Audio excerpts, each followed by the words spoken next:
incredible weekend of baseball if you love baseball. I know we got the bye weekend going on with the Ravens. We're all going to have to root for the Redskins on Sunday morning in London taking on the Cincinnati Bengals. But it's a little quiet on the football side. It's noisier on the baseball side. And I am delighted to have this guy on because he's the perfect guest for the perfect time. A Dundalk High legend and an old Hal that still gives a hoot. He is Mike Bilecki, World Series guy, Cubby, Dundalk, Baltimore guy via Florida, and former Atlanta Brave.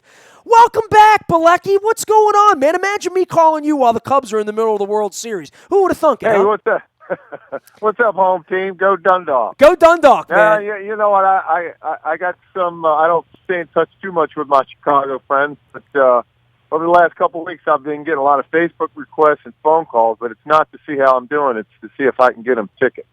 Oh, right. You're not going to ask me for tickets, are you? Because I don't think Ernie Banks can get any tickets right now, and that'd be a hard time for him. Could you have gotten tickets as a former Cub? I mean, if you wanted to take your daughter and just go and be a part of that, could you, literally, or was it that crazy that you couldn't even have gotten tickets? You know what? I might have been able to get some tickets from somewhere, but it wasn't. They weren't going to be.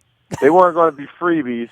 And you know, there are so many guys that played there that were a hell of a lot better than I was that were probably trying to get tickets. But I don't know. I didn't even try. I like watching it from the seat of my living room, and the price of my beers in my refrigerator are a hell of a lot cheaper than they are at Wrigley Field. Always. That's a Dundalk in you coming out, Bilecki. I know. So look, man. Like, let me just. We'll talk about the games and the strategy, and we'll get into Bartman and the goat and curses and all that crap. But I want to take this back to our relationship. I mean, I got assigned to go cover you when you were a Chicago Cub in the summer when you were doing well, after you had been to Hawaii, and after you had 20 wins there or whatever it was, and went to Pittsburgh and they stunk, and Bonds was coming on, and next thing you know, you're pitching in Chicago and you're winning at a time when things were going well, and Sutcliffe was there, and you were on a really good Cub team, and there weren't a whole lot of really good Cub teams. There had been one in '84,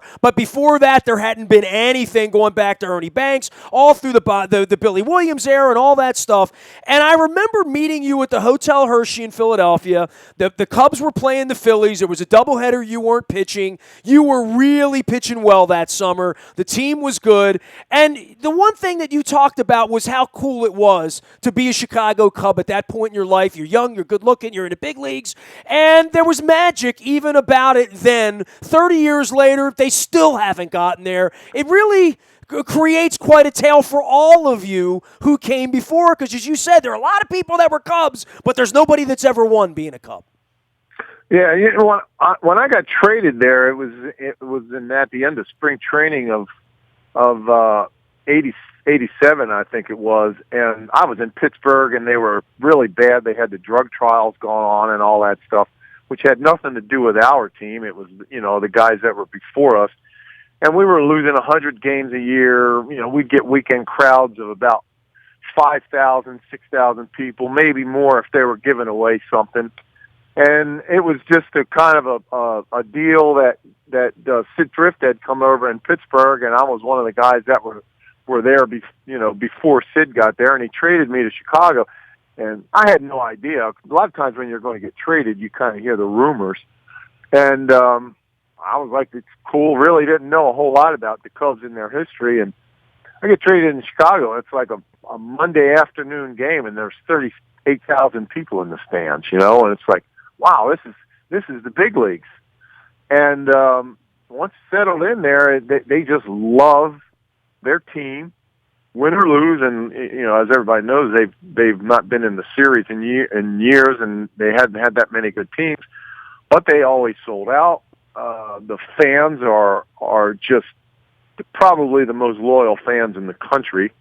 I mean, if you watch the games when they advanced to the World Series, there was probably 30,000 people crying in Wrigley Field, and probably another 500,000 in the city that were bawling their eyes out that they're going to see the Cubs actually go to the World Series. So there was a mystique there. not necessarily the lovable losers, but you know that feeling, dude. You were in that. You know? You came close to going, very close to. I mean, that was a pretty special Giants team, but you guys were, Will Clark and you guys, and it was, that was a great, great baseball series. I remember it vividly. I remember sitting in Harold's down in Dundalk with your whole family. 300 people in there over in Dundalk when you were pitching, and you pitched pretty well that night. I thought you guys had a chance at that point, and it was close, but it wasn't this. It's what they did last week, right? Yeah, well, these guys got a lot better team than we had then. We were pretty evenly matched with the Giants, but we were maybe one left-handed reliever short. We had a good team, but it was, we had some guys that were getting a little older that were having good years. But this Cub team this year, man, they've got the arms like the Braves had in the 90s. Hopefully they can hold on to those guys. And they've got balance and power from the right side and the left side, and they're all young. It's like, man, you're going to see these guys around for a while. I hope they do it this year, but they could be that team that's going to be on top of that division for a while. And it's so fun to watch these guys play. Some of them are so young they don't realize the pressure they're supposed to have on them. How about Schwarber coming back? This is crazy, right? Yeah, I know. It's when I first started watching, because I didn't follow him a whole lot, during most of the season, being from the East Coast, and I didn't even know really where he was. I had no idea that he was on the DL. And I just thought he was gone. I remember when he got hurt, and I'm like, they said he's out for the year. Out for the year is, out of sight, out of mind. Kind of same way with me. But he sort of came back into the conversation last week, and I'm like, my God, the only thing I can compare this to, Mike, is Rod Woodson coming back and playing the Super Bowl the same year he blew the ACL, and he made it onto the field in a contributory way in that Super Bowl. But this is unprecedented, I think. Well, it's tribute to him for all his hard work coming back, but it's also, you're going to do anything that you can do to get, number one, to play in the World Series, and especially to represent the Cubs to be in the World Series. I don't know if he's going to be able to play any defense. They were asking him yesterday after the game whether he could or not, but man, that's a heck of a lineup when you got him in there as a DH with all those other guys. And shoot, if they could get Hayward swinging the bat, that's a first-class powerhouse lineup. Arrieta. By the way, we're chatting with Mike Bilecki, Dundalk legend, former Cub, former Brave, and former Indian, too, as a matter of fact. But you were talk about Arrieta and that deal for the Orioles. You were a young guy with a lot of potential and a high ceiling that had pitched really well at AAA and, sort of banged around with the Pirates and back to Hawaii and all that stuff.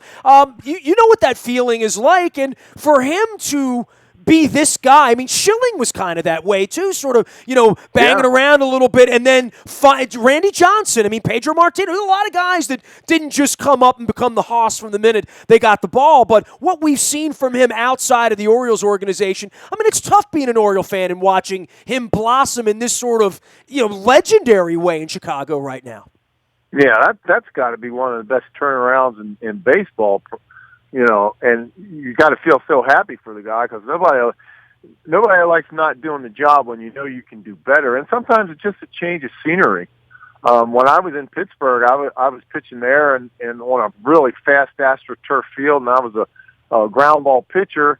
And when I got to Chicago, I started having some success. Nothing like Arrieta, but and it was why it was like, the grass in the infield was so high, ground balls were getting caught by guys like Sandberg, Grayson, Dunston, and I started getting 3 outs an inning instead of starting every inning off, first and third, because a couple ground balls got through. But and then the fact of from what I understand, they just let Jake be himself and start pitching. Nobody tried to change his mechanics or his pitching sequences, and they let him go, and he settled in. And every once in a while you get a little self-confidence going, you win a couple ball games, and then it just takes off from there. Well, mechanically, he looks like a different pitcher, Mike, right? I mean, like, I remember you during the course of your career, you had so many different roles. You hung around, you pitched a long time. Did your mechanics look the same as a young, slender kid in Hawaii winning games as it did as a middle relief pitcher at the end? I mean, if you looked at yourself, would you look the same all the time? Because, I mean, we look at Jim Palmer, we know what it looks like from beginning to end. Cal Ripken was a guy who had 50 different batting stances, but you don't see a lot of pitchers change mechanically the way they're holding their arm, the way they're holding the ball, the way their body moves. With Arrieta, he looks like a different cat. He throws more like Sutcliffe now, like just the way he looks if you just were to shadow him. Well, the only thing I noticed with him is he kind of takes the ball out of the glove. It's almost like a cocking mechanism when he rocks back. You notice how he takes the ball out of the glove or taps his glove, and that's like a timing mechanism. Maybe that's helped him out a little bit, but once you start getting consistent, most guys have the same delivery since they were little. I mean, I had to change mine because I hurt my back in my rookie season for Pittsburgh. A lot of people don't know that, and I had surgery on my L4-5 disc, and the doctors told me that I probably wouldn't play again. So I had to change my whole delivery from bringing my arms above my head to keeping them down at my waist, almost, like in the stretch position, because I couldn't really do it when I was rehabbing with my back surgery. So I changed my delivery in the big leagues, and it's really not that hard to do sometimes because everything you do before you get to your balance point's meaningless anyhow. It's from when you get your balance point forward is when most of everything pretty much has to be the same. You sound like you've been talking to Leo Mazzoni a little bit. Good dude. Good dude. The best. I still see him recently. Another one of our homeboys. Yeah, man. I see him down in Atlanta when I go down there. All the Maryland guys singing again. Mike Bilecki here, Dundalk legend, former Cub, and my pal hanging out down in Florida and doing charity work. And you're just like a retired, washed up, put your feet up ball player, right? Like you're living a pretty good gig. It's a pretty good gig being a former Cub and a former Brave. I know you do tons of stuff with the Braves, right? Yeah, I do usually do their fantasy camp, and I get down to Atlanta for alumni weekend. It's cool because you get to see some of your friends. Nagel does that too, doesn't he? Doesn't Nagel show? Yeah, Denny comes down. Yeah. And it's like a high school reunion every year. Kowitz? I saw Kowitz was down there too. Absolutely. Yeah, I see Kowitz. I see him doing some Ripken stuff up in Baltimore too. Absolutely, yeah. You get old, you tell lies and tell everybody how good you used to be. Diamond cutter. I remember that about you. You were a diamond cutter. Absolutely. Mike Bilecki here. All right, so for the series itself, you were an Indian for 10 minutes. I mean, you were there during an incredibly tragic, awful period for them in spring training. I remember, when the boating accident happened and these guys were friends of yours, and now we're 30, almost 30 years later. For the Indians, I think the Indians are going to win, Mike. I think they do things fundamentally well, and I think they sort of sneak up on you. I thought that sending the kid out there with the sliced up hand in Game 2 probably wasn't, especially on a 43-degree night when it's going to rain soon and all that. I don't know that played well, but I like the way they play defense. I love Lindor. I'm kind of pulling for the Tribe a little bit through this thing, and I think the injuries that they've had to overcome a lot to get here. I think they're resilient, and I love Tito. Yeah, it's I played against Terry, and a good guy, good man. And you like the Indians, I like the Cubs. I'm a little biased because my heart's there, and I still got a lot of friends there. But I see the Cubs, 4 guys in their pitching staff, and you saw Arrieta turn it up a little bit yesterday. I actually didn't think he was going to pull him out of there with a 4-run lead. And these kids are just having fun. That's the great thing about this series. I don't think anybody really can tell because you get 1 or 2 guys hot and 1 pitcher hot, who's going to pitch twice. It's going to be a lot of fun. I'm going to go with the Cubbies. I have to. That'd be awesome for it to go down to Game 7 and somebody hit a walk-off because either it one deserves of that, doesn't it? We're all we're rooting for the game, right? I mean, I don't even think Cubs fans can hate the Indians fans. Point. Yeah, I mean, and it's other than Chapman, who's had his issues, this is a pretty likable group of people. I mean, it's hard to not like Joe Madden or Theo and the whole Red Sox background and Tito and, where the Indians are and what all that represents. Coco Crisp, been around forever. The catcher from the Cubs who's played in 15 organizations, Right. that everybody likes. This has storylines all the way through, but it does deserve 7, doesn't it? Yeah, like you said, I like what you said. There are a lot of people that not necessarily rooting for a team. They're rooting for baseball. It's kind of cool. It's one of those stories that's setting up perfectly that no matter who wins this one, each organization's so hungry. I mean, Cleveland got the NBA title a little while ago, and they went crazy about that. I think maybe Chicago ought to share a little bit of that glory. Hey, man, at some point, the Dundalk High principal has told me that she's going to give me a tour of they completely ripped it apart, right? So it's a whole different high school now. Like, we're not going to... I know. I've seen it, but I haven't been in it. I haven't been in it either. So at some point, I'm getting a VIP tour. I mean, I know you don't spend a lot of time in Baltimore. I know you were in Ocean City for a period. You're down in Florida now. But you get back up here, maybe we'll do a little, old school VIP tour. Yeah, that'd be great. Roll around. I'm in Ocean City all summer. I'm there April through now. So I'm six in Maryland, six in Florida. I'm the old snowbird with the camera around my neck and the blue blockers on. Right.